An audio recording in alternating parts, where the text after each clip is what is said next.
आणि आमचा प्रयत्न काय, कारण मीच तो पहिला प्रतिनिधी होतो की ज्यांनी संतोष देशमुख यांचा जो मेडिकलचा रिपोर्ट आहे तो महाराष्ट्राला दाखवला. ते जे 76 त्यांच्यावरती त्या ठिकाणी त्यांना मारहाण झाली ते दाखवली. त्यानंतर एक प्रकारची संतापाची लाट आली, किंवा काल आम्ही ज्या पद्धतीनं न्यायालयाचं विश्लेषण केलं, आज सुद्धा मी या कुटुंबाला यासाठी इथे थांबवलं की हा जेव्हा हा होता वाटतं मला पुण्याच्या वर, मला स्वतःला पण अश्रू आवरत नव्हते. मी त्याला विचारलं की तुझे बाबा तुला शेवटचे कधी भेटले, हा ना, आणि हे सगळे कुटुंबीय आज मुख्यमंत्र्यांना भेटायला जाणार आहे, तर त्यांची बहुधा हीच अपेक्षा आहे. तू बाळा काय मुख्यमंत्र्यांकडे कशासाठी चाललंय? काय नाव तुझं? तुझं नाव काय बाळा? विराज. तुला काय म्हणायचं मुख्यमंत्र्यांना? आम्हाला लवकरात लवकर न्याय मिळाला. तो जो प्रश्न कदाचित त्या मोर्चात नाही ऐकला. तू शेवटच्या वेळेला बाबाला कधी बोलला तुझ्या? काय म्हणायचं, पप्पा का बाबा? पप्पा. काय बोलला तू त्या दिवशी शेवटचा? त्या दिवशी पप्पा उठलेच नव्हते, मी लवकर शाळेत जातो. कितीला असतो बाळा? 7वी. आदल्या दिवशी? आदल्या दिवशी रात्री असं जेवण करताना ते बोललो. तू बाळा तुझं काय नाव पूर्ण? स्वतंत्र. तुमचा भाव. आणि दीदी तू कितवीला आहेस? अच्छा, मला एकाचा फोन आला लातूर मधनं, आणि त्यांनी तुझ्याबद्दल मला फार स्पेसिफिक सांगितलं. तू काही नीटची कशाची तयारी करत होतीस? नीटची तयारी चालू आहे. तुझी ना? आणि तुला त्यावेळेला काही आर्थिक अडचणी होत्या म्हणून काही मदत मागितली, हे खरं आहे का? काही लोकांनी काही मदत केली त्यावेळेला, असं काही झालं होतं का? हे 1-1.5 महिन्यापूर्वीची गोष्ट, असं काही आहे का? बरं, नीट तू लातूरला केव्हापासून आहे? आणि तुला 10वीला किती गुण मिळाले? अरे वा, कुठल्या शाळेत शिकलीस तू? स्टेट बोर्ड आहे? तुला काय व्हायचंय? तू का चाललीस मुख्यमंत्र्यांकडे? आमची एकच मागणी आहे की आम्हाला न्याय मिळाला पाहिजे, कारण की माझ्या वडिलांची काही चूक नसताना त्यांच्यावर जो अन्याय झालाय त्या अन्यायाविरुद्ध हा आम्ही लढा उठवला, आणि यामध्ये आम्हाला न्याय हवा. आणि जे आरोपी असतील त्यांनी माझ्या वडिलांची हत्या केली किंवा जे त्यांना कोणी मदत करणारे असतील त्यांना यात सहआरोपी करून त्यांना पण शिक्षा झाली पाहिजे, आणि माझ्या वडिलांना न्याय मिळाला पाहिजे. आणि आज ही परिस्थिती आमच्यावरही दुसऱ्या कोणत्याही कुटुंबाला येऊ नये. आज हा छोटा माझा भाऊ आहे, त्याचा आज बर्थडे असताना आम्ही आज न्याय मागण्यासाठी जातोय, आणि आज आमचे वडील आमच्या सोबत नाहीयेत. आम्ही मागचा ह्याचा बर्थडे खूप आनंदाने केलता, आणि जे राक्षस वृत्तीचे लोक आहेत त्यांना मी एकच म्हणजे प्रश्न विचारते की माझ्या वडिलांची इतकी काय चूक होती, त्यांचं म्हणजे ते कोणासोबत इतके वाईट नव्हते, तरी पण त्यांच्यावर ही वेळ का? आज आम्ही आनंदात त्यांना जर तुम्ही जिवंत जरी ठेवलं असतं तरी आम्ही याचा बर्थडे आनंदात केला असता त्यांच्या चेहऱ्याकडे बघून. पण आज ते नाहीयेत, आम्ही कसं आनंदी. आज आम्ही आमचा आनंद हरवलाय. आम्हाला ते नाहीयेत तर त्यांच्या बदल्यात आम्हाला न्याय हवाय, म्हणूनच आम्ही मुख्यमंत्र्याकडे जातो. आणि त्यांना पण माझी एकच विनंती आहे की आम्हाला लवकरात लवकर न्याय द्या.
याचिका का मागे घेतली?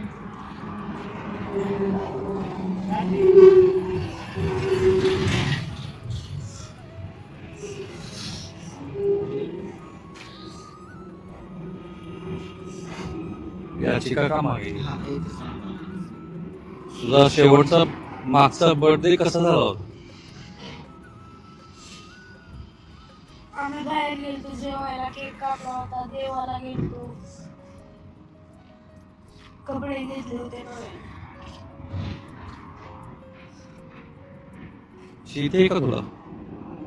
आहे पप्पांची. याचिका का मागे घेतली? ही याचिका आपण दाखलच केली होती. विषय काय होता, ते वकील आपल्याला भेटायला आले होते गावाकडे. आम्ही असं दुःखात होतो आणि आता 2 मिनिट थांबले बोलतो. असं दुःखात होतो आम्ही आणि आमच्यासोबत चर्चा केली त्या कंडिशन मध्ये की बाबा आपल्याला कोणी इंटरफेअर नाही केलं पाहिजे आपल्या तपासणीमध्ये वगैरे. तर मी आमचं सगळं कुटुंब दुःखात असताना हे माझे साडू आहे, यांचं पण म्हणजे ज्यांना मी सांगितलं की जे बोलतायत ते बघा काय म्हणतात ते आणि मग विचारून तुम्ही हे करा. पण त्याच्यानंतर मी ह्यांचा नंबर दिला आणि ह्यांच्याशी कॉन्टॅक्ट करा म्हणलं. तर त्यांनी तसं कुठलाही विचारणा केली नाही, कुठं सांगतील तुम्हाला. त्यांनी आम्हाला कुटुंबाला विश्वासात घेतलं नाही. विश्वासात न घेता स्वतःच याचिका दाखल केली. त्यानंतर आम्हाला मीडियम ग्रस्त आहे ते. कोणतरी सोडून नाही मला ना नाही, ठीक आहे, मला असं वाटतं की ह्याच्यामध्ये ना सगळ्यांनी अत्यंत जबाबदारीनं वागायला पाहिजे. आम्ही त्यांना सांगितलं की बाबा आम्हाला विचारल्याशिवाय काही करू नका. हे आम्ही त्यांना अगोदर पण सांगितलं होतं, परंतु त्यांनी ती याचिका दाखल केली. ही गोष्ट आम्हाला मीडियामधून कळाली. कशासाठी त्यांनी याचिका दाखल केली? काय हेतू आहे त्यांचा? त्यांचा काय हेतू होता हे आम्हाला कळालं नाही. परंतु ज्यावेळेस आम्ही सीआयडीच्या ऑफिसला गेलो त्यावेळेस आम्हाला मीडियामधून कळालं की याचिका दाखल झाली म्हणून. तर आम्ही त्यावेळेस प्रतिक्रिया दिली नाही, कारण आम्हाला ते काय याचिका दाखल केली काय नाही याबद्दल माहिती पाहिजे होती. मग आम्ही त्यानंतर माहिती घेतली, त्यांना विनंती केली किंवा ती याचिका जी काही आमच्या नावाने केली तुम्ही ती काढून घ्या. आणि परस्पर स्वतः सहाय्य केलेले त्या याचिकेवर त्यांनी. हे फार गंभीर आहे, हा. कारण वकीलनाम्यावरती सही लागते ना त्याच्यावर त्यांनी स्वतः परस्पर सहाय्य केलेले आहे का कुटुंबाच्या सह्या त्यांनी केलेले आहे. खोटी सही आहे तुमची. मी त्यांना आम्ही फोन लावला होता सगळं न्यूज बघितली. आमचा उद्देश एकच आहे की आम्हाला न्याय भेटला पाहिजे. मग आम्ही कुठल्या पण स्तराला जाऊ न्याय मागण्यासाठी. आम्हाला आता उद्या मासिक आहे माझ्या भावाचं, 1 महिना होत आहे. आज वाढदिवस आहे बाळाचा. आम्ही इकडं आलो, आता आम्ही कधी जाणार आहे घरी? उद्या म्हणजे विधी आहे ना, उद्या मासिक आहे ना पहिलं. पण आम्ही विचार नाही करणार कशाचा. न्याय मागताना आम्ही कुठेही कमी पडणार नाही. आम्हाला न्याय पाहिजे आणि आमचा माणूस आज कुटुंबातून हिरावून घेतलाय, त्याला आम्ही न्याय मिळवू.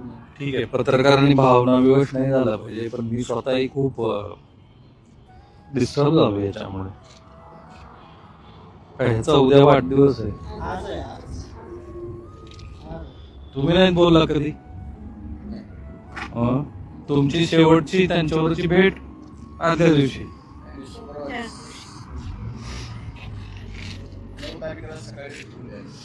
असं काही होईल याची कल्पना होती का कधी बोलणं?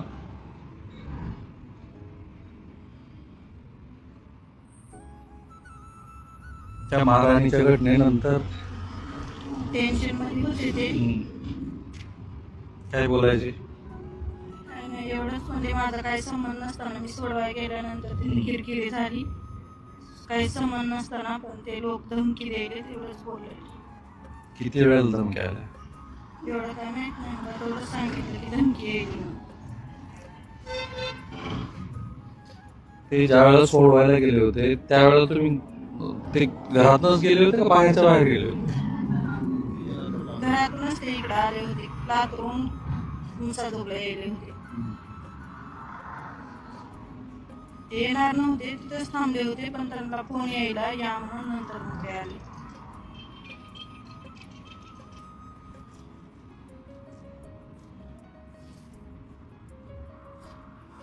असं आहे की ह्या सगळ्या गोष्टीमध्ये ना आता खूप चर्चा आणि याच्या पुढे जाऊन 2-3 गोष्टी व्हायला पाहिजे. तर हे सगळं प्रकरण फास्ट ट्रॅक वरती जायला पाहिजे माझ्या माहितीनुसार श्री उज्ज्वल निकम यांना जी विनंती केली ती त्यांनी मान्य केलेली आहे. मुख्यमंत्री त्याबद्दल बोलतील. आणि सगळ्यात महत्वाची गोष्ट, तो जो राजकारणाचा भाग आहे थोडासा बाजूला ठेवून त्याच्याबद्दल ह्याला काढा त्याला काढा त्या होत राहतील चर्चा. पण हे कुटुंब बघा, उद्या त्यांचं मासिक आहे, एक मनुष्य आपल्यात नाही गेला. आणि मला सुद्धा काल जेव्हा ते न्यायालयामध्ये सगळं सुरू होतं की ज्या पद्धतीने त्यांना मारलंय त्याच्यातली ती विकृती दिसते, त्या विकृतीला ठेचून काढलं पाहिजे अक्षरशः. तुमचं काय मुख्यमंत्र्याकडे मागणं काय, व्यक्तिशः तुमचं काय म्हणणं आहे? लवकरात लवकर न्याय दिला पाहिजे. तुम्ही बहीण तुमचं सासर कळंब तालुक्यात आथर्डी गाव. मी धाराशिवच आहे.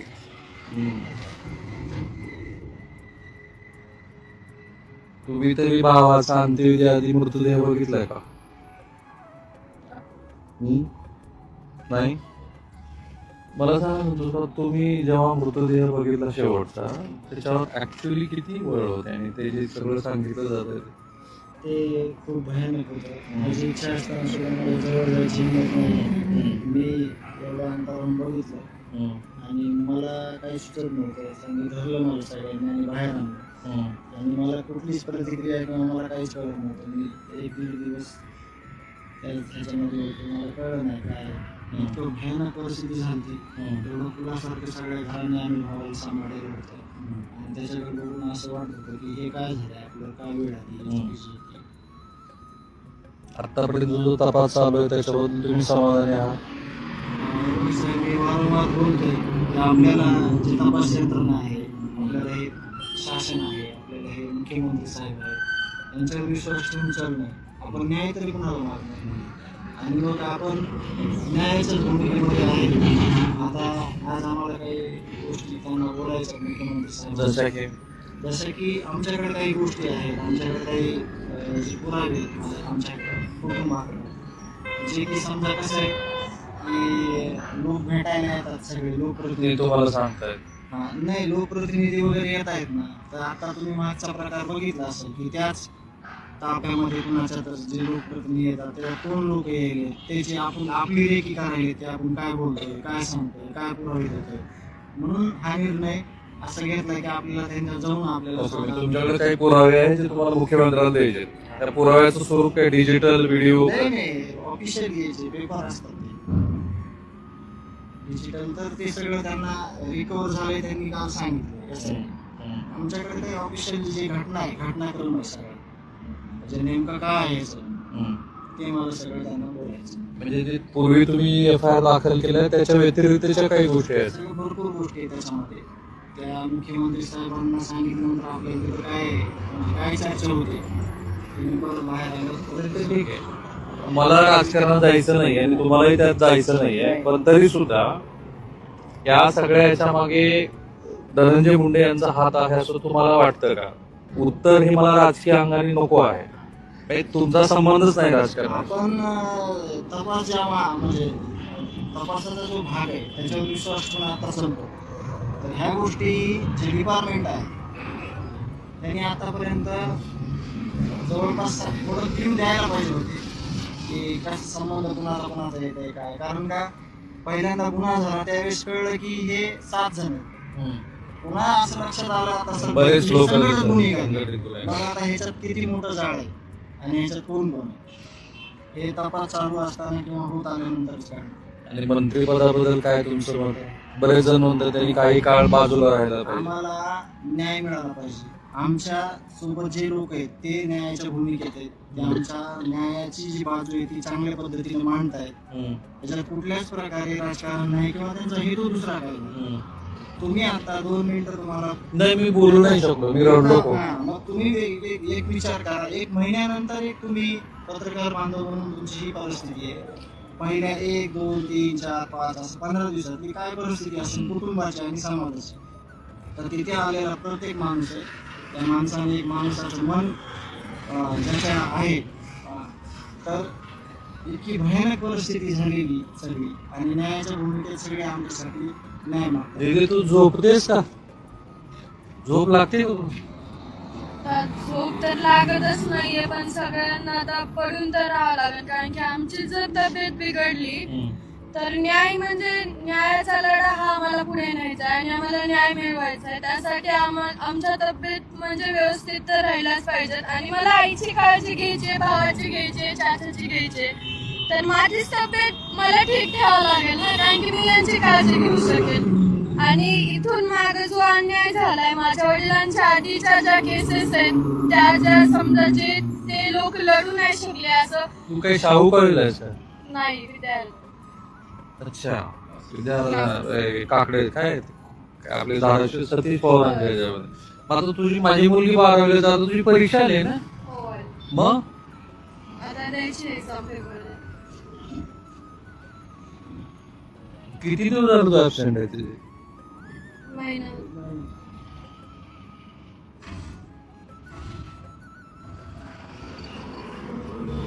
थांबूया पाहिजे. तुला मुख्यमंत्र्यांना काही स्पेसिफिक सांगायचंय? मागणी हीच आहे की लवकरात लवकर न्याय मिळाला पाहिजे आणि त्यांच्याकडे पण हीच. थांबूया पाहिजे. मी त्यांना प्रत्यक्षात रस्त्यावरती थांबवलंय, कारण मुंबई पुणे एक्सप्रेसवे. मला फक्त हे समजून घ्यायचं होतं, आणि याचिका का मागे घेत आणि हे फार महत्वाचं आहे ना. मी अनेक